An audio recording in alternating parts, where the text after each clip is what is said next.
So let's turn on, let's organize the visualizer a bit better so we can see the actual fire. So come in here to the smoke object, turn off density, turn on multi-field as per usual. Okay, maybe we'll go forward a few frames and so that we can see the density and the flames and the temperature and everything. Okay, density in here. Actually, we could just leave this blank. I'm not going to bother. And then we can kind of make this a bit darker. Let's push that to 3. And then the emission, just like before, so we're using the flame field, and we need to push up the scale so we can actually see something. And then for the color, the temperature. There we go, so we're seeing something now, and make sure that we set up these values. So what was it, about 3000, and ambient with 300. You could play around with these just to, you know, get something close to what you want. Again, you know, you can play around with these values in the shader afterwards, after the fact. But we'll just leave it like this at the moment. We can play around these as well. Well, just leave it like that for the moment. Let's, before we forget, copy this parameter and let's go back down here, back into our source, start pasting that in these. So in the power source, particle separation here. Okay, there we go. And in the volume rasterize. Great. In here.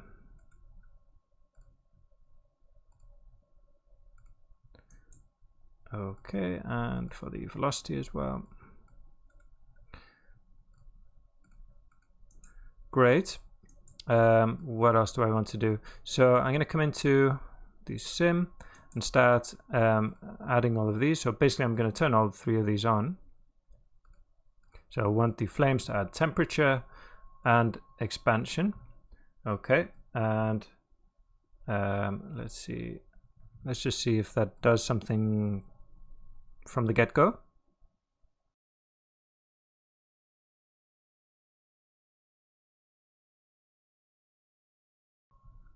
Okay, let me just turn that off a minute. I'm also going to push this up. I want a lot of smoke coming from the fire. Okay, let's just do that, and then I'm going to start building another system in the source. So the idea here obviously is that, you know, we've got some kind of fuel escaping from the helicopter, and that catches on fire and explodes. And what I'd like to do is have a sense of that fuel being on the ground, so kind of pouring out. And so I want some fire kind of on the floor around the helicopter. So we're going to set up another source where the helicopter is actually landing on the ground, and then we're going to generate an emitter based on the proximity of the ground to that helicopter geometry. Okay, so let's just stop this and start to put that together. Just press escape. There we go. So back into my smoke source.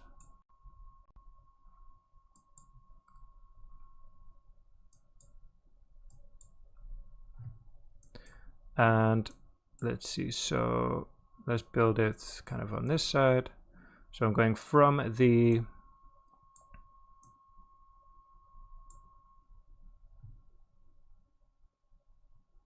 and grab this. Okay, let's turn off the visualization there, and then I've also got, let's hide other objects. Where's that coming from? There we go. So let's see, it's a bit kind of wrapped around here because I want to cut across. Well, never mind. Let's do it like that. I'm going to drop a color. Okay, just to give it some value. It's not going to look any different right now. to my helicopter, just to give it a CD value, because I'm going to be transferring that across. And drop a grid. Okay, so we need to bring that over. Let's see where the helicopter is.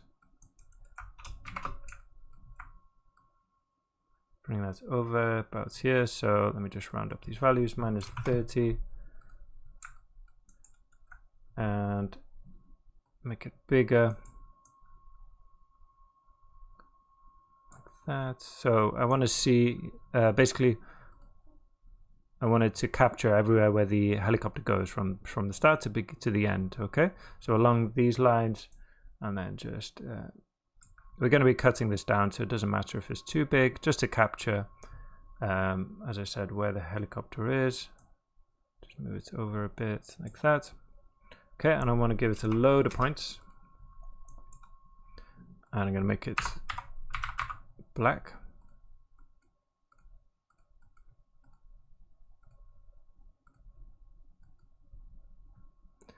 On the points, which is perfect, and that's what we've got here. And then we're going to attribute transfer this color across.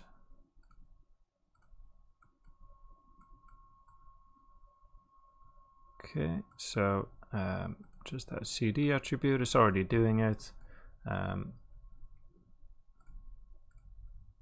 That's fine. And then I just want to blend this, I think. So I'm going to bring that all the way down. Let's visualize it here. And yeah, I want something a bit more subtle. So let's move forward a bit. Maybe go down a bit. You can try different models there. Go, something like that.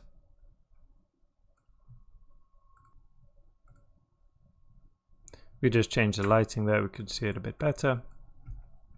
Good, so yeah, you can see we've got some which are all black and some which are pretty much white, and we'll have a little bit of kind of gradient on that as well.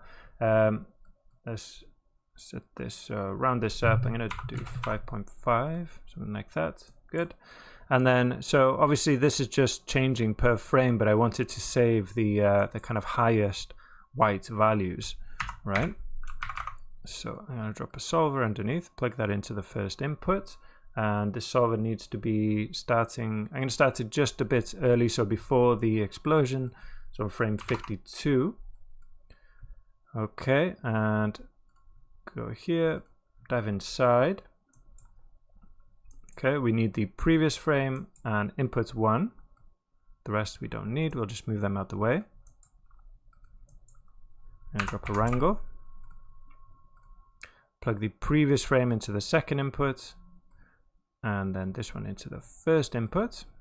Okay, there we go. So we're seeing we've got the grid coming in here, and then the grid how it was on the previous frame there.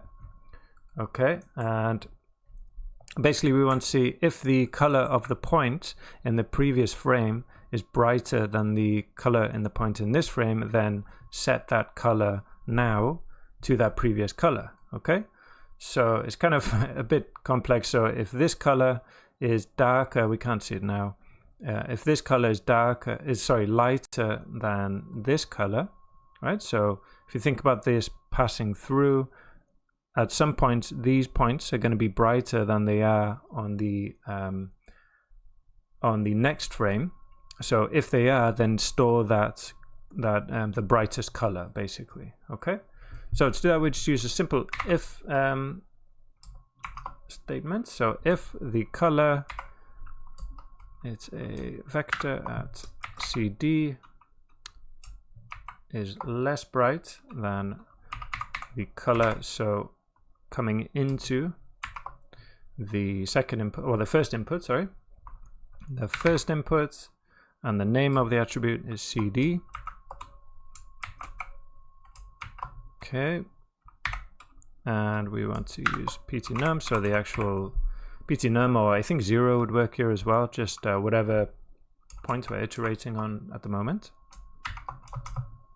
And what if it is less than that color in the second input, then set that color, set the color now, set the color in the first input to this color. Okay, so we need to write point 1. It's basically the same thing again. CD, that's ptnum.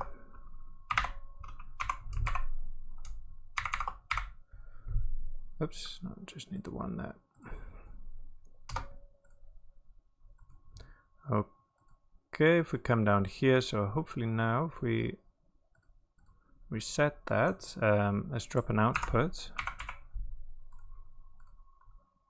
into the bottom, visualize that, come back out here, visualize this, we'll just reset it, and hopefully that will work. So there we go. So you can see that now it's saving the previous color, basically. Great, so we'll use this as a base to as another emitter. So imagine this as being like fuel which is spilled out of the helicopter and is kind of just burning on the ground. Okay.